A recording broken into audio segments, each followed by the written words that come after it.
ಓಂ ಆನಂದಮಯೋಭ್ಯಾಸಾತ್ ಓಂ ತಮೇವ ಸಮನ್ವಯಂ ಪ್ರಕಟಯತಿ ಆನಂದಮಯೋಭ್ಯಾಸಾದಿತ್ಯಾದಿನ ಸಮಸ್ತೇನ ಅಧ್ಯಾಯೇನ ಪ್ರಾಯೇಣ.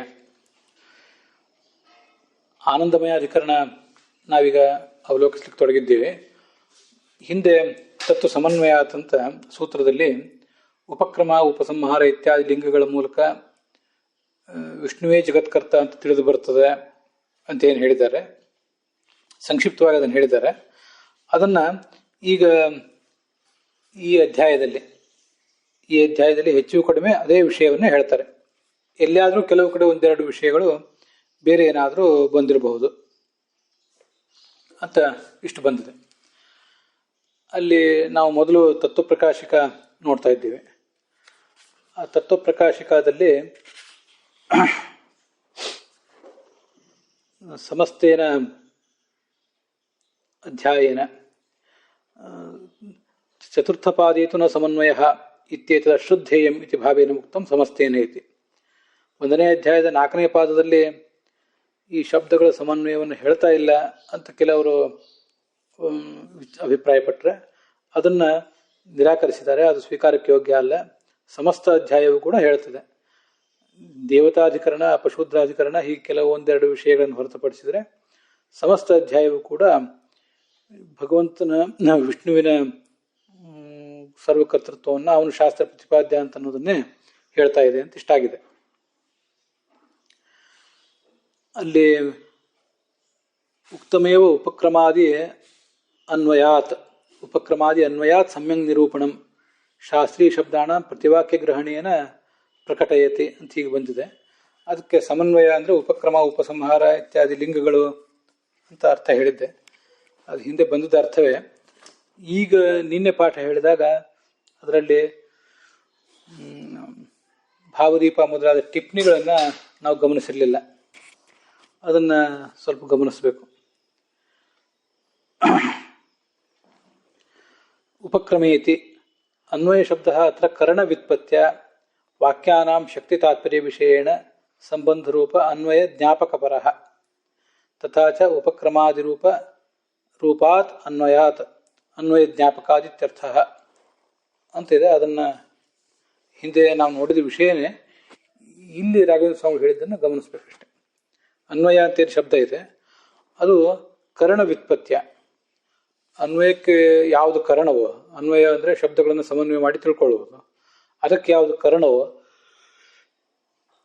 ಉಪಕ್ರಮ ಉಪಸಂಹಾರ ಮೊದಲಾದ ಲಿಂಗಗಳು ಅವುಗಳನ್ನು ಹೇಳ್ತದೆ. ಕರಣಕ್ಕೆ ಸಂಬಂಧಿಸಿದ ವ್ಯುತ್ಪತ್ತಿ.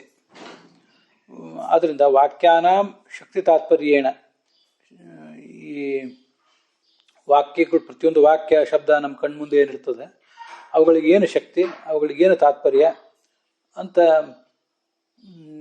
ಹೀಗೆ ತಿಳ್ಕೊಂಡು ಶಕ್ತಿ ತಾತ್ಪರ್ಯ ವಿಷಯೇಣ ಸಂಬಂಧ ರೂಪ ಅನ್ವಯ ಜ್ಞಾಪಕ ಪರಃ. ಮೂಲತಃ ಅನ್ವಯ ಅಂತ ಶಬ್ದಕ್ಕೆ ನಮಗೆ ಸಾಮಾನ್ಯವಾಗಿ ಅರ್ಥ ಗೊತ್ತಿರುವುದು ಸಂಬಂಧ ಅಂತ ಅರ್ಥ. ಈ ಶಬ್ದಗಳ ಅನ್ವಯ ಅಂತ ನಾವು ಅನ್ವಯಾನುಸಾರ ಅರ್ಥ ಅಂತಲೇ ಹೇಳ್ತೇವೆ. ಒಂದೊಂದು ಶಬ್ದಕ್ಕೂ ಇನ್ನೊಂದು ಶಬ್ದಕ್ಕೂ ಇರೋ ಸಂಬಂಧ, ಶಬ್ದಕ್ಕೂ ಅರ್ಥಕ್ಕೂ ಇರುವಂಥ ಸಂಬಂಧ, ಇದನ್ನೆಲ್ಲ ನಾವು ಅನ್ವಯ ಅಂದರೆ ಸಂಬಂಧ ಅನ್ನೋ ಅರ್ಥದಲ್ಲಿ ಹೇಳ್ತೇವೆ. ಹಾಗೆ ಇಲ್ಲಿ ಸಂಬಂಧ ಅಂತಂದರೆ ಶಬ್ದಕ್ಕೂ ಅರ್ಥಕ್ಕೂ ಇರುವಂಥ ಸಂಬಂಧ. ಆದರೆ ಆ ಸಂಬಂಧವನ್ನು ತಿಳಿಸುವ ಉಪಕ್ರಮ ಉಪಸಂಹಾರಾದಿಗಳೇನಿವೆ ಅವುಗಳನ್ನು ಇಲ್ಲಿ ಅನ್ವಯ ಅನ್ನೋ ಶಬ್ದದಿಂದ ಇಟ್ಕೊಂಡಿದ್ದೀವಿ. ಸಾಮಾನ್ಯವಾಗಿ ಬೇರೆ ಸಂದರ್ಭದಲ್ಲಿ ಇದೇ ಥರ ಅರ್ಥ ಆಗಿಬಿಡ್ತದೆ. ಸಂಬಂಧ ತಿಳಿದುಕೊಳ್ಳುವಿಕೆ ಅಂತಿಷ್ಟೇ ಅರ್ಥ ಆಗ್ತದೆ. ಆದರೆ ಅದು ತಿಳಿದುಕೊಳ್ಳಲಿಕ್ಕೆ ಸಾಧನವಾದದ್ದನ್ನು ಇಲ್ಲಿ ಹೇಳ್ತಿದ್ದಾರೆ ಅಂತ ನಿನ್ನೆ ಹೇಳಿದ್ದನ್ನು ಇಲ್ಲಿ ನೋಡ್ಕೊಂಡಿದ್ವಿ. ಹಾಗಾಗಿ ಒಟ್ಟಾರೆ ಅರ್ಥ ಏನಾಯಿತು, ಉಪಕ್ರಮಾದಿ ರೂಪಾತ್ ಅನ್ವಯಾತ್ ಅಂದರೆ ಉಪಕ್ರಮ ಉಪಸಂಹಾರ ಇತ್ಯಾದಿ ರೂಪವಾದ ಅನ್ವಯ ಅಂದರೆ ಅನ್ವಯ ಜ್ಞಾಪಕ, ಅನ್ವಯವನ್ನು ನಮಗೆ ತಿಳಿಸುವಂಥದ್ದು. ಅನ್ವಯ ಜ್ಞಾಪಕೈ ಉಪಕ್ರಮಾದಿಭಿ ಇತ್ಯರ್ಥ. ಅನ್ವಯವನ್ನು ತಿಳಿಸುವ ಉಪಕ್ರಮಾದಿಗಳ ಮೂಲಕ ಅಂತ ಅದರ ತಾತ್ಪರ್ಯ. ಅಲ್ಲಿ ಅನ್ವಯ ಶಬ್ದ ಅತ್ರ ಕರ್ಣ ವ್ಯುತ್ಪತ್ತ್ಯ ವಾಕ್ಯಾನಾಂ ಶಕ್ತಿ ತಾತ್ಪರ್ಯ ವಿಷಯೇಣ ಅಂತಿದೆಯಲ್ಲ, ವಿಷಯೇಣ ತೃತೀಯ ವಿಭಕ್ತಿಗೆ ಅಲ್ಲಿ ಅನ್ವಯ ಮಾಡಬೇಕು ಅಂತ ತಿಳಿಲಿಲ್ಲ. ಆದರೆ ಅನೇಕ ಕಡೆ ನಾವು ಟಿಪ್ಪಣಿಯನ್ನು ನೋಡ್ಲಿಕ್ಕೆ ಗೊತ್ತಿಲ್ಲ. ನಾವು ನೋಡಬೇಕಾಗಿರೋದು ತತ್ವ ಪ್ರಕಾಶಿಕವನ್ನು, ಅದಕ್ಕಿಂತ ಮುಖ್ಯವಾಗಿ ಭಾಷ್ಯವನ್ನು. ಅದರಿಂದ ಸುಮ್ಮನೆ ಅಲ್ಲೊಂದು ನಾನು ಮಾರ್ಕ್ ಮಾಡ್ಕೊಂಡಿರ್ತೀನಿ, ಏನಾದರೂ ಬಿಟ್ಟು ಹೋಗಿದೆಯಾ ಅಂತೂ ವಾಕ್ಯಗಳ ಶಕ್ತಿ ತಾತ್ಪರ್ಯವನ್ನು ತಿಳಿದುಕೊಂಡು ಅಂತ ನಾನು ಹೇಳಿರುವುದು ಅದಕ್ಕಾಗಿ. ಆ ವಿಷಯೇಣ ಅಂತ ಅನ್ನೋದು ತೃತೀಯ ವಿಭಕ್ತಿ ಯಾಕಿದೆ ಅನ್ನೋದು ನನಗೆ ಕನ್ವಿನ್ಸ್ ಆಗಲಿಲ್ಲ. ಇರಲಿ, ಹೀಗೆ ಅದನ್ನು ತಿಳ್ಕೋಬೇಕು. ಪ್ರತಿವಾಕ್ಯಂ ಅಂತಿದೆ ಮುಂದೆ. ಪ್ರತಿವಾಕ್ಯಂ ಅಂತನ್ನೋಲ್ಲಿ ಇದಂ ವಾಕ್ಯಂ ತತ್ಸ್ಥಂಪದಂ ವಾ ಇತಿ ಉಪಕ್ರಮಾದಿನ ಏತಮೇವ ಏತಮರ್ಥಂ ಶಕ್ತಿ ತಾತ್ಪರ್ಯಾಭ್ಯಾಂ ಗೋಚರಯತಿ ಇತ್ಯೇವಂ ರೂಪೇಣ ಪ್ರಕಟಯತಿ. ಇದೊಂದು ವಾಕ್ಯ, ನಮ್ಮ ಕಣ್ಮುಂದಿರುವಂಥ ಅಗ್ನಿಮೀಳೆ ಪುರೋಹಿತಂ ಇತ್ಯಾದಿ ವಾಕ್ಯ. ಅದರಲ್ಲಿರುವಂಥ ಪದವಾಗಲಿ ವಾಕ್ಯವಾಗಲಿ ಪದವಾಗಲಿ ಉಪಕ್ರಮಾದಿಗಳ ಮೂಲಕ ಏತಂ ಅರ್ಥಂ, ಇದೊಂದು ನಿರ್ದಿಷ್ಟ ಅರ್ಥವನ್ನು ಶಕ್ತಿ ತಾತ್ಪರ್ಯಗಳ ಮೂಲಕ ತಿಳಿಸ್ತದೆ ಅಂತ ಹೀಗರ್ಥ. ಈ ನೋಡಿ, ಶಕ್ತಿ ತಾತ್ಪರ್ಯಾಭ್ಯಾಮ್ ಅಂತ ಇಲ್ಲಿ ತೃತೀಯ ವಿಭಕ್ತಿ ಇದೆಯಲ್ಲ, ಹಾಗೆ ಅಲ್ಲಿಯೂ ಕೂಡ ಶಕ್ತಿ ತಾತ್ಪರ್ಯಾಭ್ಯಾಮ್ ಅಂತೇನಾದರೂ ಇರಬೇಕಾಗಿತ್ತು. ಅದೇನು ವಿಷಯ ಅಂತ ನೋಡೋದು ಸೇರ್ಕೊಂಡಿದೆಯೇನೋ ಅಂತ ಸಂಶಯ. ಇಲ್ಲಿ ಅನುಸಂಧಾನ ಉಕ್ತೆ ಭಾವಬೋಧದಲ್ಲಿ ಒಂದು ವಿಷಯ ಇದೆ ನೋಡಿ. ವಿಭಾಗೇನ ಸಮನ್ವಯಂ ಇತ್ಯನುವ್ಯಾಖ್ಯಾನ ಸುಧಯೋಸ್ತು. ವಿಭಾಗೇನ ಸಮನ್ವಯಂ ಅಂತ ಅನುವ್ಯಾಖ್ಯಾನ ಇದೆ. ಅದಕ್ಕೆ ಮತ್ತೆ ಸುಧಾದಲ್ಲಿ ಜಯತೀರ್ಥರು ಈ ಥರ ಹೇಳಿದ್ದಾರೆ. ಅದೊಂದನ್ನು ಗಮನಿಸ್ಬೇಕು ನೋಡಿ. ನ ಕೇವಲಂ ಉಪಕ್ರಮಾದಿಕಂ ಅನ್ವಯ ಶಬ್ದಾರ್ಥ. ಅನ್ವಯ ಎಂಬ ಶಬ್ದಕ್ಕೆ ನಾವೀಗ ಅನ್ವೀಯತೆ ಅರ್ಥ ಏನ ಸಹ ಅನ್ವಯ ಅಂತ ಮಾಡಿದ್ವಿ. ಅದು ಯಾವ ಉಪಕ್ರಮಾದಿಗಳ ಮೂಲಕ ನಮಗೆ ಶಬ್ದದ ಅರ್ಥ ತಿಳಿದು ಬರ್ತದೋ ಅದು ಅನ್ವಯ ಅಂತ ಅರ್ಥ ಮಾಡಿದ್ವಲ್ಲ, ಕರಣ ಎಂಬ ಅರ್ಥದಲ್ಲಿ. ಅಷ್ಟು ಮಾತ್ರ ಅಲ್ಲ, ಕಿಂತು ತನ್ನಿರ್ಣೀತ ತತ್ಪರ ಸಂಬಂಧೋಪಿ, ಉಪಕ್ರಮಾದಿಗಳಿಂದ ತಿಳಿಯಲ್ಪಟ್ಟ ಶಬ್ದಗಳ ಮತ್ತು ಅರ್ಥಗಳ ನಡುವಿನ ಸಂಬಂಧ ಅದನ್ನೂ ತಿಳ್ಕೋಬೇಕು. ಅದಕ್ಕೆ ಹಿಂದೆ ತತ್ವ ಸಮನ್ವಯಾತ ಅಂತ ಬಂದಾಗ, ಸಮನ್ವಯಾತ ಅಂದರೆ ಅಲ್ಲಿಯೂ ಕೂಡ ಇದೇ ಅರ್ಥ ಮಾಡ್ಕೋಬೇಕು. ಉಪಕ್ರಮಾದಿ ಲಿಂಗಗಳ ಮೂಲಕನೂ ಹೌದು, ಹಾಗೆ ಸಮನ್ವಯ ಶಬ್ದಗಳ ತಾತ್ಪರ್ಯ ಮತ್ತು ಶಕ್ತಿಯನ್ನು ಗಮನಿಸಿದಾಗ ಅದೆಲ್ಲವೂ ವಿಷ್ಣುವಿನಲ್ಲಿ ಸಮನ್ವಯ ಆಗ್ತದೆ. ಹೀಗೆ ಸಮನ್ವಯ ಅನ್ನೋದಕ್ಕೆ ಎರಡು ಅರ್ಥ ಇದೆ. ಹಿಂದೊಂದ್ಸರಿ ಅದನ್ನು ಹೇಳಿದ್ದೇನೆ ನೆನಪು. ಅದನ್ನು ಈ ಭಾವದೀಪ ಟಿಪ್ಪಣಿಗೆ ಅನುಸಾರವಾಗಿ ಗಮನಿಸಬೇಕು. ಸೂತ್ರ ಉದಾಹರಣೆ. ಸರಿ, ಈಗ ನಮಗೊಂದು ಪ್ರಶ್ನೆ ಬರ್ತದೆ. ತರ್ಹಿ ಅಧ್ಯಾಯಸ್ಯ ಏಕಾರ್ಥತ್ವಾತ್ ಪಾದಭೇದ ಕಿಂ ನಿಬಂಧನ ಇತಿ. ಇಡೀ ಅಧ್ಯಾಯವೂ ಕೂಡ ಶಬ್ದಗಳ ಸಮನ್ವಯ ಮಾಡಲಿಕ್ಕೆ ಹೊರಟಿರೋದು. ಸಮನ್ವಯಾಧ್ಯಾಯ ಮೊದಲನೇದ್ದು, ಅವಿರೋಧಾಧ್ಯಾಯ ಎರಡನೇದ್ದು, ಸಾಧನಾಧ್ಯಾಯ ಮತ್ತು ಫಲಾಧ್ಯಾಯಗಳು 3 ಮತ್ತು 4ನೇದ್ದು. ಇದು ನಮ್ಗೆ ಗೊತ್ತದೆ. ಆದ್ದರಿಂದ ಇಲ್ಲಿ ಇಡೀ ಅಧ್ಯಾಯವೂ ಕೂಡ ಶಬ್ದಗಳ ಸಮನ್ವಯವನ್ನೇ ಮಾಡುವುದಾದರೆ ಪಾದಭೇದ ಕಿಂ ನಿಬಂಧನ, ಒಂದನೇ ಪಾದ ಎರಡನೇ ಪಾದ ಅಂತ ಯಾಕೆ ಮಾಡಬೇಕು? ನಾವೇನಾದ್ರೂ ಹಾಗೆ ವರ್ಗೀಕರಣ ಮಾಡಲಿಕ್ಕೆ ಬೇರೆ ಏನಾದರೂ ಒಂದು ವಿಷಯ ಇರಬೇಕಲ್ಲ. ನಾವೇ ಒಂದು ಲೇಖನ ಬರೆಯುವಾಗಲೂ ಕೂಡ ಪ್ಯಾರಾಗ್ರಾಫ್ ಚೇಂಜ್ ಮಾಡುವಾಗ ಸುಮ್ಮನೆ ನೋಡ್ಲಿಕ್ಕೆ ಚಂದ ಕಾಣಲಿ ಅಂತ ಪ್ಯಾರಾಗ್ರಾಫ್ ಮಾಡೋದಲ್ಲ. ಏನೋ ಒಂದು ಉದ್ದೇಶ ಇಟ್ಕೊಂಡು ಹಿಂದಿನ ವಿಷಯ ಮುಗೀತು, ಈಗ ಇನ್ನೊಂದು ವಿಷಯ ಅನ್ನೋ ದೃಷ್ಟಿಯಿಂದ ಪ್ಯಾರಾಗ್ರಾಫ್ ಮಾಡ್ತಿರ್ತೇವೆ. ಹಾಗೇನೆ ಪಾದಭೇದ ಯಾಕಾಯಿತು ಅಂತ ಒಂದು ಪ್ರಶ್ನೆ. ಕಿಂ ನಿಬಂಧನ, ಕಿಂ ನಿಬಂಧನಂ ಯಸ್ಯ ಸಹ ಕಿಂ ನಿಬಂಧನ ಬಹುರೀ ಸಮಾಸ. ಯಾವುದನ್ನು ಕಾರಣವನ್ನಾಗಿಟ್ಕೊಂಡು ಪಾದಭೇದ ಬಂದಿದೆ ಇತ್ಯತಃ ಈ ಪ್ರಶ್ನೆ ಮಾಡಿಕೊಂಡು ಎಲ್ಲ ಶಬ್ದಗಳ ಸಮನ್ವಯವನ್ನೇ ಈ ಅಧ್ಯಾಯ ಹೇಳ್ತಿದ್ರು ಕೂಡ ಅವಾಂತರ ಭೇದೇನ ಇತಿ ಭಾವೇನ ಏತತ್ ಪಾದ ಪ್ರತಿಪಾದ್ಯಂ ದರ್ಶಯತಿ.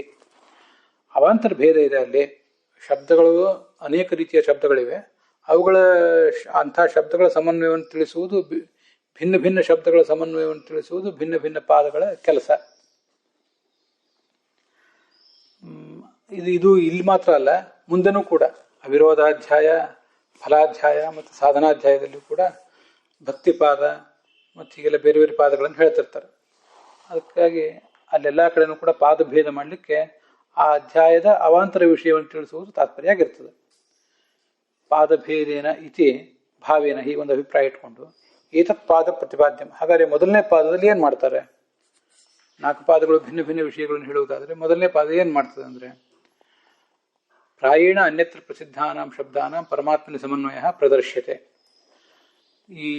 ಈ ಪಾದದಲ್ಲಿ, ಮೊದಲ ಪಾದದಲ್ಲಿ ಅನ್ಯತ್ರ ಪ್ರಸಿದ್ಧವಾದದ್ದು, ಭಗವಂತನನ್ನು ಬಿಟ್ಟು ಬೇರೆ ಕಡೆ ಪ್ರಸಿದ್ಧವಾದ ಶಬ್ದಗಳ ಸಮನ್ವಯವನ್ನು ಭಗವಂತನಲ್ಲಿ ಮಾಡ್ತಾ ಇದ್ದಾರೆ. ಇಲ್ಲಿ ನೋಡಿ, ಸಮನ್ವಯ ಅಂತ ಶಬ್ದ ಇದೆಯಲ್ಲ, ಇಲ್ಲಿ ಸಮನ್ವಯ ಅಂತ ಅನ್ನೋದು ಕರ್ಣವನ್ನು ಹೇಳೋದಿಲ್ಲ, ಪರಮಾತ್ಮನೇ ಸಮನ್ವಯ. ಪರಮಾತ್ಮನಲ್ಲಿ ಆ ಶಬ್ದ ಮತ್ತು ಅರ್ಥಗಳ ಸಂಬಂಧ. ಪರಮಾತ್ಮ ಎಂಬ ಅರ್ಥ, ಅದರಲ್ಲಿ ಆ ಶಬ್ದಗಳಿಗೆ ಸಂಬಂಧ. ಹೀಗೆ ಸಮನ್ವಯ ಅನ್ನೋ ಶಬ್ದಕ್ಕೇನೆ ಎರಡೂ ಅರ್ಥನೂ ಇದೆ. ಶಬ್ದಾರ್ಥಗಳ ನಡುವಿನ ಸಂಬಂಧ ಅಂತ ಒಂದು, ಸಂಬಂಧಕ್ಕೆ ಜ್ಞಾಪಕ ಅಂತ ಮತ್ತೊಂದು ಅರ್ಥ, ಅದು ಕೂಡ ಇದ್ದೇ ಇದೆ. ಹೀಗೆ ನೋಡಿ, ಅಲ್ಲಿ ಪ್ರಾಯಣ ಅಂತಿದೆಯಲ್ಲ, ನಾನು ನಿನ್ನೆ ದಿವಸ ಹೇಳಿದ್ದೆ, ಪ್ರಾಯಣ ಪ್ರಾಯಣ ಅಂತ ಎರಡಿವೆ. ಹಿಂದಿನ ವಾಕ್ಯದಲ್ಲಿ ಕೊನೆಯ ಒಂದು ಪ್ರಾಯಣ ಅಂತಿದೆ, ಮುಂದಿನ ವಾಕ್ಯದ ಆರಂಭದಲ್ಲಿ ಒಂದು ಪ್ರಾಯಣ ಅಂತಿದೆ. ಋಷಿಕೇಶ ತೀರ್ಥರು ಅದನ್ನ ಎರಡೆರಡು ಬರೆದಿಲ್ಲ, ತ್ರಿವಿಕ್ರಮ ಪಂಡಿತರು ಕೂಡ ಎರಡನ್ನು ಇಟ್ಕೊಂಡಿಲ್ಲ ಅನ್ನೋದನ್ನು ಗೋವಿಂದಾಚಾರ್ಯ ಹೇಳಿದ್ದಾರೆ. ಅದೇನೇ ಇರಲಿ, ಅಲ್ಲಿ ಪ್ರಾಯಣ ಅಂತ ನಾವು ಹಿಂದೆ ನೋಡಿ ಆಗಿದೆ. ಇಲ್ಲಿ ಪ್ರಾಯಣ ಅಂತ ಎಲ್ಲಿಗೆ ಅನ್ವಯಿಸಬೇಕು ನಮಗೂ ಕೆಲವು ಸರಿ ಗೊಂದಲ ಆಗ್ತದೆ. ಅನ್ಯತ್ರ ಪ್ರಸಿದ್ಧಾನಾಂ ಶಬ್ದಾನಾಂ ಪರಮಾತ್ಮನ ಸಮನ್ವಯ ಪ್ರಾಯಣ ಪ್ರದರ್ಶ್ಯತೆ ಅಸ್ಮಿನ್ ಪಾದೆ. ಪ್ರಾಯಣ ಅಂತ ಅನ್ನೋದನ್ನು ಪ್ರದರ್ಶ್ಯತೆ ಅಂತನ್ನುವಲ್ಲಿ ಇಟ್ಕೋಬೇಕು. ಅನ್ಯತ್ರ ಅಂದ್ರೆ ಪರಮಾತ್ಮನನ್ನು ಹೊರತುಪಡಿಸಿ ಬೇರೆ ಕಡೆ ಪ್ರಸಿದ್ಧವಾದ ಶಬ್ದಗಳನ್ನ ಪರಮಾತ್ಮನಲ್ಲಿ ಸಮನ್ವಯಿಸಿ ತೋರಿಸ್ತಾರೆ, ಹೆಚ್ಚು ಕಡಿಮೆ ತೋರಿಸ್ತಾರೆ, ಹೆಚ್ಚು ಕಡಿಮೆ ಅದನ್ನೇ ತೋರಿಸ್ತಾರೆ. ಅವಾಂತರವಾಗಿ ಮತ್ತೊಂದೆರಡು ವಿಷಯ ಏನಾದರೂ ಬಂದಿರಬಹುದು ಅಂತ ತಾತ್ಪರ್ಯ. ಅದು ಹೊರತು ಪ್ರಾಯಣ ಅನ್ಯತ್ರ ಪ್ರಸಿದ್ಧಾನ, ಹೆಚ್ಚು ಕಡಿಮೆ ಬೇರೆ ಕಡೆ ಕಂಡದ್ದು, ಭಗವಂತನನ್ನು ಬಿಟ್ಟು ಹೆಚ್ಚು ಕಡಿಮೆ ಬೇರೆ ಕಡೆ ಕಂಡದ್ದು ಅಂತ ಆ ಅರ್ಥ ಅಲ್ಲ. ಪ್ರಾಯಣ ಪ್ರದರ್ಶ್ಯತೆ ಅಂತ ಅಲ್ಲಿಗೆ ಸಂಬಂಧವನ್ನು ತಿಳ್ಕೊಳ್ಬೇಕು ಆ ಭಾಷ್ಯದ ವಾಕ್ಯಕ್ಕೆ. ಸರಿ, ಪ್ರಾಯಣೇತಿ ಶಬ್ದಾಸ್ತಾವತ ಚತುರ್ವಿಧ, ಶಬ್ದಗಳು 4 ವಿಧವಾಗಿವೆ ಅಂತ ಈಗ ತೋರಿಸ್ತಾ ಇದ್ದಾರೆ. ಇದನ್ನೆಲ್ಲ ನಾವು ತಿಳ್ಕೊಂಡ್ರೆ ಎಷ್ಟು ಥರದ ಶಬ್ದಗಳಿವೆ, ಅದನ್ನೆಲ್ಲ ಭಗವಂತನಲ್ಲಿ ಸಮನ್ವಯಿಸಿ ತೋರಿಸುವುದು ಹೇಗೆ ಅಂತೆಲ್ಲ ಕೂಡ ನಮಗೆ ಗೊತ್ತಾಗ್ತದೆ. ಅನ್ಯತ್ರೈವ ಪ್ರಸಿದ್ಧಾ, ಉಭಯತ್ರ ಪ್ರಸಿದ್ಧಾ, ಅನ್ಯತ್ರ ಪ್ರಸಿದ್ಧಾ, ತತ್ರ ಪ್ರಸಿದ್ಧಾ ಇತಿ. ಹೀಗೆ ಒಟ್ಟು 4 ಥರದ ಶಬ್ದಗಳಿವೆ. ಅನ್ಯತ್ರೈವ ಪ್ರಸಿದ್ಧ ಅಂದರೆ ಭಗವಂತನನ್ನ ಬಿಟ್ಟು ಬೇರೆ ಕಡೆನೇ ಪ್ರಸಿದ್ಧವಾದ ಶಬ್ದಗಳು. ಇಲ್ಲಿ ಪ್ರಸಿದ್ಧ ಅಂದರೆ ಪ್ರಸಿದ್ಧ ಅಂದರೆ ತಿಳಿಯಲ್ಪಟ್ಟಿರುವುದು ಅಂತ ಅರ್ಥ. ಹೌದಾ? ತಿಳಿಯಲ್ಪಟ್ಟಿರುವುದು ಯಾರಿಗೆ ಅಂದರೆ ಸಾಮಾನ್ಯವಾಗಿ ಪಾಮರರಿಗೆ ಅಂತಲೇ ಅರ್ಥ. ಜ್ಞಾನಿಗಳ ದೃಷ್ಟಿಯನ್ನು ಇಲ್ಲೇನು ಹೇಳ್ತಾ ಇಲ್ಲ. ಅಜ್ಞಾನಿಗಳಾದವರಿಗೆ, ಸಾಮಾನ್ಯ ಮನುಷ್ಯರಿಗೆ ಈ ಅಜ್ಞಾನಿ, ದುಃಖಿ, ಬದ್ಧ, ಮೂರ್ಖ ಇತ್ಯಾದಿ ಶಬ್ದಗಳಿವೆಯಲ್ಲ, ಇವೆಲ್ಲವನ್ನು ಭಗವಂತನಲ್ಲೇ ಇವು ಪ್ರಯೋಗ ಮಾಡೋದೇ ಇಲ್ಲ. ಇವನ್ನ ಭಗವಂತನನ್ನು ಬಿಟ್ಟು ಬೇರೆ ಕಡೆಯೇ ಲೋಕದಲ್ಲೇ ಪ್ರಸಿದ್ಧವಾದ ಶಬ್ದಗಳಿವು. ಒಂದು ವೇಳೆ ಭಗವಂತ ಸರ್ವಶಬ್ದ ವಾಚ್ಯ ಅಂತ ಗೊತ್ತಿದ್ರೂ ಕೂಡ ಇದನ್ನು ಪ್ರಯೋಗ ಅಂತೂ ಯಾರು ಮಾಡೋದಿಲ್ಲಲ್ಲ ಭಗವಂತನ ಬಗ್ಗೆ ನಾವು ವ್ಯವಹಾರದಲ್ಲಿ. ಅದರಿಂದ ಅಜ್ಞಾನಿ, ದುಃಖಿ, ಮೂರ್ಖ, ಬದ್ಧ ಇತ್ಯಾದಿ ಶಬ್ದಗಳೆಲ್ಲವೂ ಕೂಡ ಭಗವಂತನನ್ನು ಬಿಟ್ಟು ಬೇರೆ ಕಡೆಯೇ ಪ್ರಸಿದ್ಧವಾದಂತಹ ಶಬ್ದಗಳು. ಪ್ರಸಿದ್ಧ ಅಂದರೆ ತಿಳಿಯಲ್ಪಟ್ಟದ್ದು ಅಂತ ಅರ್ಥ. ಯಾರಿಗೆ ತಿಳಿಯಲ್ಪಟ್ಟದ್ದು ಅಂದರೆ ಜನಸಾಮಾನ್ಯರಿಂದ ತಿಳಿಯಲ್ಪಟ್ಟದ್ದು. ಜ್ಞಾನಿಗಳಿಗೆ ಹಾಗಿರ್ಲಿಕ್ಕಿಲ್ಲ, ಆದರೆ ಜ್ಞಾನಿಗಳು ಜನಸಾಮಾನ್ಯರು ಹೀಗೆ ತಿಳಿತಾರೆ ಅಂತ ತಿಳಿದಿರ್ತಾರೆ. ಇಷ್ಟ ಅರ್ಥ ಮಾಡ್ಕೋಬಹುದು. ಅದಾದ್ಮೇಲೆ ಉಭಯತ್ರ ಪ್ರಸಿದ್ಧ ಅಂತ ಶಬ್ದಗಳು ಭಗವಂತನಲ್ಲೂ ಪ್ರಸಿದ್ಧವಾಗಿವೆ, ಬೇರೆ ಕಡೆನೂ ಪ್ರಸಿದ್ಧವಾಗಿವೆ. ಅವು ಯಾವ ಶಬ್ದಗಳು ಅಂದರೆ ಇಂದ್ರ, ಅಗ್ನಿ ಮೊದಲಾದ ಶಬ್ದಗಳು. ಅವುಗಳನ್ನ ಎರಡೂ ಕಡೆ ಪ್ರಸಿದ್ಧವಾದ ಶಬ್ದಗಳು ಅಂತ ನಾವು ತಿಳ್ಕೋಬಹುದು. ಇದು ಎಲ್ಲವೂ ಕೂಡ ಸಾಪೇಕ್ಷ. ನೋಡಿ, ತೀರಾ ಮಂದರಾದವರಿಗೆ, ಮಂದ ಬುದ್ಧಿಯಾದವರಿಗೆ ಇಂದ್ರ, ಅಗ್ನಿ ಶಬ್ದಗಳು ಭಗವಂತನನ್ನು ಹೇಳ್ತವೆ ಅನ್ನೋ ಎಚ್ಚರ ಇರೋದೇ ಇಲ್ಲ. ಅವರಿಗೆ ಇಂದ್ರ, ಅಗ್ನಿ ಮೊದಲಾದವುಗಳು, ಇಂದ್ರ, ಅಗ್ನಿ ಮೊದಲಾದ ದೇವತೆಗಳನ್ನೇ ಹೇಳ್ತವೆ ಅಂತಲೇ ಅಷ್ಟು ಮಾತ್ರ ಅವರಿಗೆ ಗೊತ್ತಿರ್ತದೆ. ಭಗವಂತನ ಹೇಳ್ತವೆ ಅನ್ನೋದು ಆ ಪ್ರಸಿದ್ಧಿ ಅವ್ರಿಗೆ ಗೊತ್ತಿರೋದೇ ಇಲ್ಲ. ಆದ್ದರಿಂದ ಇಲ್ಲಿ ಎಲ್ಲ ಕಡೆನೂ ಕೂಡ ಪ್ರಸಿದ್ಧಿ ಅನ್ನೋದೇನಿದೆ ಅದು ತುಂಬ ಸಂಕೀರ್ಣವಾದ ಪ್ರಸಿದ್ಧಿ. ನಾವು ಇನ್ನೂ ತುಂಬ ವ್ಯಾಪಕವಾಗಿ ವಿಚಾರ ಮಾಡುವುದಾದರೆ, ಕೆಲವರು ನಮ್ಮಲ್ಲಿ ಈ ದೇವರೊಬ್ಬ, ನಾಮ ಹಲವು, ಏಕಂ ಸದ್ವಿಪ್ರ ಬಹುಧಾ ವದಂತಿ ಅಂತ ವೇದದಲ್ಲೂ ಕೂಡ ಇದೆ ಅಂತ ಹೀಗೆಲ್ಲ ನಾವು ಹೇಳಿಕೊಂಡು ಅಲೌಕಿಕವಾದಂಥ ಒಂದು ತತ್ವ, ದೈವ ಶಕ್ತಿ ಏನಿದೆ, ದೈವಿ ಶಕ್ತಿ, ಅದು ಇರುವುದು ಒಂದೇ ಶಕ್ತಿ. ಅದಕ್ಕೆ ಇಂದ್ರ, ಅಗ್ನಿ ಇತ್ಯಾದಿ ಶಬ್ದಗಳು ಅಂತ ಹೇಳುವವ್ರದೊಂದು ದೊಡ್ಡ ವರ್ಗ ಇದೆ. ಅವ್ರ ದೃಷ್ಟಿಯಿಂದ ಅದು ಉಭಯತ್ರ ಪ್ರಸಿದ್ಧ ಅಲ್ವೇ ಅಲ್ಲ. ಇಂದ್ರ, ಅಗ್ನಿ ಮೊದಲಾದ ದೇವತೆಗಳು ಯಾರೂ ಇಲ್ವೇ ಇಲ್ಲ. ಇರುವವನೊಬ್ಬ ಮಾತ್ರ ಭಗವಂತ, ಏಕದೇವತಾವಾದ ಅಲೌಕಿಕವಾದ ತತ್ವ, ಸೂಪರ್ ನ್ಯಾಚುರಲ್ ಪವರ್ ಇರುವುದು ಅದು ಒಂದೇ ಅಂತ ಹೇಳಿ. ಆದ್ರಿಂದ ಅವ್ರ ದೃಷ್ಟಿಯಿಂದ ಅದು ಉಭಯತ್ರ ಪ್ರಸಿದ್ಧ ಅಲ್ಲ. ಇನ್ನು ಕೆಲವರು ಬೇರೆ ಬೇರೆ ದೇವತೆಗಳಿದ್ದಾರೆ, ಅದರಲ್ಲಿ ಕೆಲವರು ಹೆಚ್ಚಿನವರು, ಕೆಲವರು ಕಡಿಮೆಯವರು, ಹೀಗೆಲ್ಲ ಇದ್ದಾರೆ ಅಂತ ಸ್ವಲ್ಪ ಸ್ವಲ್ಪ ಏನೋ ತಿಳಿದಿದ್ದಾರೆ. ಆದರೆ ಅವರು ಪಾಮರರು. ಅಂಥವ್ರಿಗೆ ಇಂದ್ರ ಅಂದ್ರೆ ಇಂದ್ರನೇ, ಅಗ್ನಿ ಅಂದ್ರೆ ಅಗ್ನಿಯೇ. ಭಗವಂತನನ್ನು ಅವು ಹೇಳ್ತವೆ ಅನ್ನೋ ಎಚ್ಚರ ಅವ್ರಿಗಿಲ್ಲ. ಅವ್ರಿಗಿಂತ ಹೆಚ್ಚಿನ ಜ್ಞಾನಿಗಳೇನಿದ್ದಾರೆ ಅವರಿಗೆ ಇವೆಲ್ಲವೂ ಕೂಡ ಭಗವಂತನನ್ನು ಹೇಳ್ತವೆ, ಭಗವಂತನನ್ನೇ ಮುಖ್ಯವಾಗಿ ಹೇಳ್ತವೆ ಅಂತ ಅನ್ನೋದು ಗೊತ್ತಿರ್ತದೆ. ಅದರಿಂದ ಪ್ರಸಿದ್ಧ ಅಂತ ಇಲ್ಲಿ ಶಬ್ದ ಪ್ರಯೋಗ ಮಾಡುವಾಗಲೇ ಅದು ತುಂಬ ಸಂಕೀರ್ಣವಾದಂತಹ ಶಬ್ದ ಮತ್ತು ಸಾಪೇಕ್ಷವಾದಂತಹ ಶಬ್ದ ಅನ್ನೋದು ನಮಗೆ ಗಮನದಲ್ಲಿರಬೇಕು. ಮುಂದೆ ಅನ್ಯತ್ರ ಪ್ರಸಿದ್ಧವಾದಂತಹ ಶಬ್ದ ಅಂತೇಳಿ ಹೇಳಿದ್ದಾರೆ. ಅದಕ್ಕೆ ಭಗವಂತನನ್ನು ಬಿಟ್ಟು ಭಗವಂತನಿಗಿಂತಲೂ ಬೇರೆ ಕಡೆ ಪ್ರಸಿದ್ಧವಾದಂತಹ ಶಬ್ದಗಳು. ಈಗ ಈ ಹಿಂದೆ ಅನ್ಯತ್ರೈವ ಪ್ರಸಿದ್ಧ ಅಂತ ಬಂತು, ಇಲ್ಲಿ ಅನ್ಯತ್ರ ಪ್ರಸಿದ್ಧ ಅಂತ ಬಂತು. ಅನ್ಯತ್ರೈವ ಅಂದ್ರೆ ಭಗವಂತನಲ್ಲಿ ಅವು ಪ್ರಸಿದ್ಧ ಅಲ್ವೇ ಅಲ್ಲ, ಭಗವಂತನಲ್ಲಿ ಮಾತ್ರ ಪ್ರಸಿದ್ಧ ಅಂತ, ಭಗವಂತನ ಬಿಟ್ಟು ಬೇರೆ ಕಡೆ ಮಾತ್ರ ಪ್ರಸಿದ್ಧ. ಅಜ್ಞಾನಿ, ದುಃಖಿ ಇತ್ಯಾದಿಗಳ, ಮೂರ್ಖ ಇತ್ಯಾದಿ ಶಬ್ದಗಳನ್ನ ಭಗವಂತನಲ್ಲಿ ಪ್ರಯೋಗ ಮಾಡುವುದು ನಮಗೆ ಗೊತ್ತೇ ಇಲ್ಲ. ಆದ್ರಿಂದ ಅದು ಅನ್ಯತ್ರೈವ ಪ್ರಸಿದ್ಧ. ಈ ಮೂರನೇದೇನಿದೆ, ಅನ್ಯತ್ರ ಪ್ರಸಿದ್ಧ. ಗಾಯತ್ರಿ, ಆಕಾಶ ಇತ್ಯಾದಿ ಶಬ್ದಗಳು ಭಗವಂತನನ್ನು ಹೇಳಬಹುದು, ಉಳಿದವರನ್ನು ಹೇಳಬಹುದು ಅಂತ ಸ್ವಲ್ಪ ಅಲ್ಲಿ ಧ್ವನಿ ಇದೆ ಅಂತ ಕಾಣಿಸ್ತದೆ ನನಗೆ. ಅದರಿಂದಲೇ ಅನ್ಯತ್ರೈವ ಅಂತ ಅನ್ನೋದಕ್ಕೂ ಅನ್ಯತ್ರ ಅಂತ ಅನ್ನೋದಕ್ಕೂ ವ್ಯತ್ಯಾಸ. ಹಾಗಿದ್ದಾಗ ಉಭಯ ಅಂತ ಅನ್ನೋದಕ್ಕೂ ಮತ್ತು ಉಭಯ ಪ್ರಸಿದ್ಧ ಶಬ್ದ ಅನ್ನೋದಕ್ಕೂ ಅನ್ಯತ್ರ ಪ್ರಸಿದ್ಧ ಅನ್ನೋ ಶಬ್ದಕ್ಕೂ ಏನು ವ್ಯತ್ಯಾಸ ಅಂತ ಈಗೆಲ್ಲ ನಮ್ಗೆ ಜಿಜ್ಞಾಸೆ ಬರ್ತದೆ. ಅದು ಜಿಜ್ಞಾಸೆಯನ್ನು ನಾವು ಇನ್ನು ಮುಂದೆ ಹೋದಾಗಲೇ ಇನ್ನೂ ನಾವು ಸ್ಪಷ್ಟ ಮಾಡ್ಕೊಳ್ಳಿರ್ತೀವಿ. ಅಲ್ಲಿ ಉಭಯತ್ರ ಅಂದ್ರೆ ಹೀಗೆಲ್ಲ ಲೋಕದಲ್ಲಿ ಅನೇಕ ಪ್ರವಾದಗಳಿವೆ. ನಾನು ಈಗಾಗಲೇ ಒಂದು 3 ಪ್ರವಾದ ಹೇಳಿದ್ನಲ್ಲ. ಏಕದೇವತಾವಾದಿಗಳು ಕೆಲವರು ಬಹುದೇವತಾವಾದವನ್ನು ಒಪ್ಪಿದ್ರು ಕೂಡ ಇಂದ್ರ ಅನ್ನುವ ದೇವತೆಗೆ ಮಾತ್ರ ಇಂದ್ರ ಅನ್ನೋ ಶಬ್ದ, ಅಗ್ನಿ ಅನ್ನೋ ದೇವತೆಗೆ ಮಾತ್ರ ಅಗ್ನಿ ಅನ್ನೋ ಶಬ್ದ, ಭಗವಂತನಿಗೆ ಅದಿಲ್ಲ ಅಂತನೋರು ಕೆಲವರು ಎರಡೂ ಕಡೆ ಅದಿದೆ ಅಂತ ತಿಳಿದಿದ್ದಾರೆ. ಹೀಗೆ ಆ ಪ್ರಸಿದ್ಧ ಅಂತನ್ನೋದೇ ಆ ವ್ಯಕ್ತಿಯ ಹಿನ್ನೆಲೆಯನ್ನು ಅವಲಂಬಿಸ್ಕೊಂಡಿರ್ತದೆ ಅಂತ ಹೇಳಿದೆ. ಹಾಗೆ ಅನ್ಯತ್ರ ಪ್ರಸಿದ್ಧ ಶಬ್ದ ಅಂದ್ರೆ ಈಗ ಸ್ವಲ್ಪ ಏನೋ ಶಾಸ್ತ್ರ ಇತ್ಯಾದಿಗಳ ಸಂಪರ್ಕ ಇದೆ. ಅವನಿಗೆ ಆಕಾಶ, ಗಾಯತ್ರಿ ಇತ್ಯಾದಿ ಶಬ್ದಗಳು ಅವು ಭಗವಂತನಿಗಿಂತಲೂ ಬೇರೆ ಕಡೆನೇ ಹೆಚ್ಚು ಕಂಡಿವೆ. ಈ ಆಕಾಶ ಅಂದ್ರೆ ಆಕಾಶ, ಗಾಯತ್ರಿ ಅಂದ್ರೆ ಗಾಯತ್ರಿ ದೇವಿ, ಹೀಗೆಲ್ಲ ಅವನಿಗೆ ಗೊತ್ತಿದೆ. ಇದು ತೀರಾ ಅಜ್ಞಾನಿ, ದುಃಖಿ ಮೊದಲಾದ ಶಬ್ದಗಳಂತೆ ಅಲ್ಲ. ಅಜ್ಞಾನಿ, ದುಃಖಿ, ಮೂರ್ಖ ಇತ್ಯಾದಿ ಶಬ್ದಗಳಿಂದ ಭಗವಂತನನ್ನು ಹೇಳುವ ಸಾಧ್ಯತೆಯೇ ಇಲ್ಲ. ಅದ್ರ ಬಗ್ಗೆ ಅವ್ರಿಗೆ ಸಂಶಯವೇ ಇರೋದಿಲ್ಲ. ಆದರೆ ಆಕಾಶ, ಗಾಯತ್ರಿ ಇತ್ಯಾದಿ ಸಂಸ್ಕೃತ ಶಬ್ದ ಆದರೂ ಕೂಡ ಅವು ಭಗವಂತನಿಗಿಂತಲೂ ಬೇರೆ ಕಡೆ ಹೆಚ್ಚು ಪ್ರಸಿದ್ಧ. ಅದಕ್ಕೆಲ್ಲ ಮುಂದೆ ಟಿಪ್ಪಣಿಕಾರರು ಹೇಳಿದ್ದನ್ನು ಮತ್ತೆ ಆಮೇಲೆ ಹೇಳ್ತೇನೆ. ಈಗ ಸುಮ್ಮನೆ ಸ್ಥೂಲ ವರ್ಗೀಕರಣ ಹೇಳ್ತಿದ್ದೇನೆ ಅಷ್ಟೆ. ಮುಂದೆ ಕೊನೆಯದ್ದು ತತ್ರ ಪ್ರಸಿದ್ಧ ಅಂತ, ಭಗವಂತನಲ್ಲೇ ಪ್ರಸಿದ್ಧವಾದ ಶಬ್ದಗಳು. ನಾರಾಯಣ, ವಾಸುದೇವ, ವಿಷ್ಣು ಇತ್ಯಾದಿ ಶಬ್ದಗಳು ಅಂತ ಹೀಗೆ 4 ಥರದ ಶಬ್ದಗಳಿವೆ.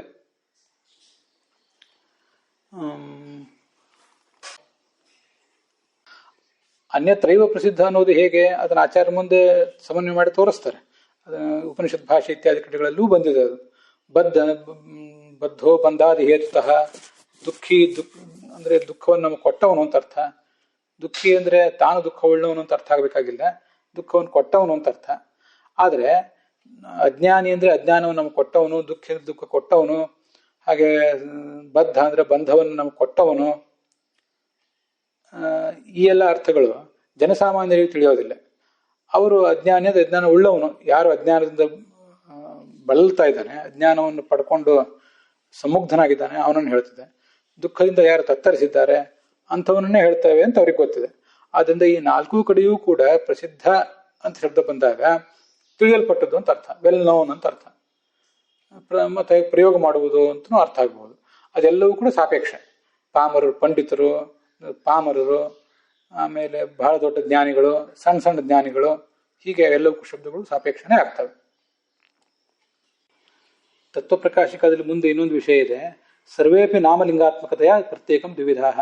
ಈ 4 ಶಬ್ದಗಳು ಕೂಡ ಅನ್ಯತ್ರ ಪ್ರಸಿದ್ಧ, ತತ್ರ ಪ್ರಸಿದ್ಧ ಅದು ಹೇಗೆ ಇರಲಿ, ಅವೆಲ್ಲವೂ ನಾಮಾತ್ಮಕ ಮತ್ತು ಲಿಂಗಾತ್ಮಕ ಅಂತ 2 ಥರ ಇದೆ ಅಂತ. ಅದ್ರ ವಿವರಣೆ ನಾವು ನಾಳೆ ದಿವಸ ನೋಡೋಣ. ಭಗವಂತನ ನಾಮ ಅಂದ್ರೆ ಹೆಸರು, ಲಿಂಗ ಅಂದ್ರೆ ಯಾವುದಾದ್ರೂ ಒಂದು ಕಾರಣದ ಮೂಲಕ, ಇಂಥ ಒಂದು ನಿರ್ದಿಷ್ಟ ಕಾರಣ ಇರುವ ಮೂಲಕ ಈ ಶಬ್ದ ವಾಚ್ಯ ಅಂತ ಹೇಳೋದು. ಕಳೆದ ದಿವಸ ನಾವು ಇತರೆ ಭಾಷ್ಯ, ಭಾಗವತ ತಾತ್ಪರ್ಯ ಇದನ್ನೆಲ್ಲ ನೋಡಿದ್ದೇವೆ. ಸರ್ವಶಬ್ದ ವಾಚ್ಯ ಅಂತ ನಾವು ತಿಳ್ಕೊಂಡಷ್ಟು ನಮ್ಮ ಜ್ಞಾನ ಹೆಚ್ಚಾಗ್ತದೆ ಅಂತ. ಈ ಛಾಂದೋಗ್ಯ ಉಪನಿಷತ್ನಲ್ಲಿ ನಾರದ ಮತ್ತು ಸನತ್ ಕುಮಾರದ ಸಂವಾದ ಬರ್ತದಲ್ಲ, ಅದನ್ನು ನಾನು ಸುಮ್ಮನೆ ಮೇಲಿಂದ ಮೇಲೆ ನೋಡ್ತಾ ಇರ್ತೇನೆ. ಅದು ತುಂಬ ಪ್ರಿಯವಾದ ಸಂಗತಿ ನಮಗೆ. ಅಷ್ಟೆಲ್ಲ ನಾರದರು ಶಾಸ್ತ್ರ ಅಭ್ಯಾಸ ಮಾಡಿದ್ದಾರೆ, ಆದರೂ ಕೂಡ ನನಗೇನೂ ಗೊತ್ತಿಲ್ಲ. ಸೋಹಂ ಭಗವೋ ಮಂತ್ರವಿದೇವಾಸ್ಮಿ ನ ಆತ್ಮವಿತ್. ನನಗೆ ಕೇವಲ ಭಗವಂತನ ನಾಮ ಅಂತ ತಿಳಿಸ್ಕೊಂಡಿರುವ ಶಬ್ದಗಳನ್ನು ಮಾತ್ರ ನಾನು ತಿಳಿದಂಗಾಗಿದೆ. ನ ಆತ್ಮವಿತ್, ಅವುಗಳ ತಾತ್ಪರ್ಯನಾದ ಭಗವಂತನ ನಾನು ತಿಳ್ಕೊಂಡಿಲ್ಲ ಅಂತವ್ರು ಅನುಶೋಚಾಮಿ, ನಂಗಿನ್ನೂ ದುಃಖ ಆಗ್ತದೆ ಅಂತವ್ರು ಹೇಳ್ತಾರಲ್ಲ ನಾರದರಂಥ ದೊಡ್ಡವರು. ಅದು ನಮ್ಮ ಇತಿಮಿತಿಯನ್ನು ತೋರಿಸ್ತದೆ ನನಗೆ, ಅದಕ್ಕೆ ನೋಡ್ತಾ ಇರ್ತೇನೆ.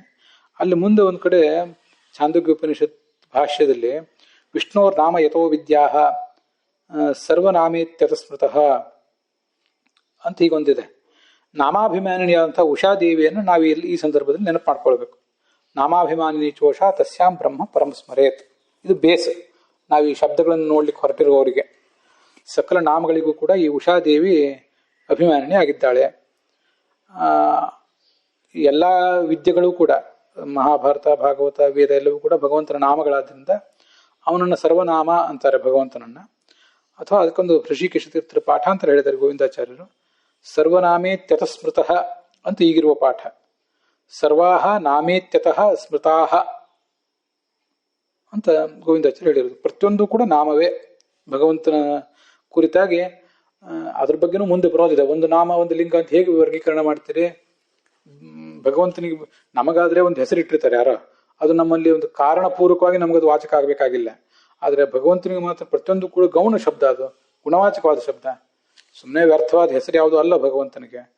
ಅದರಿಂದ ಎಲ್ಲವೂ ಕೂಡ ಭಗವಂತನಲ್ಲಿ ನಾಮಾತ್ಮಕವೇ. ಲಿಂಗ ಅದು ನಾಮಾತ್ಮಕವೂ ಹೌದು, ಲಿಂಗಾತ್ಮಕವೂ ಹೌದು ಅಂತ ಮುಂದೊಂದು ಕಡೆ ಎಲ್ಲೋ ಪ್ರಶ್ನೆ ಇದೆ. ಅಂತೂ ಸಕಲ ಶಬ್ದಗಳು ಕೂಡ ಅವನ ನಾಮ, ಸಕಲ ಅಕ್ಷರಗಳು, ಸಕಲ ಶಬ್ದಗಳು ಅವನ ನಾಮ ಅನ್ನೋದು ಗೊತ್ತಿರಬೇಕು. ಮತ್ತು ಅದಕ್ಕೆ ಅಭಿಮಾನಿನಿ ದೇವತಾ ಉಷಾ ಅಂತ ಅನ್ನೋದು ನಮಗೆ ಹೀಗೆ ಗೊತ್ತಿರಬೇಕು.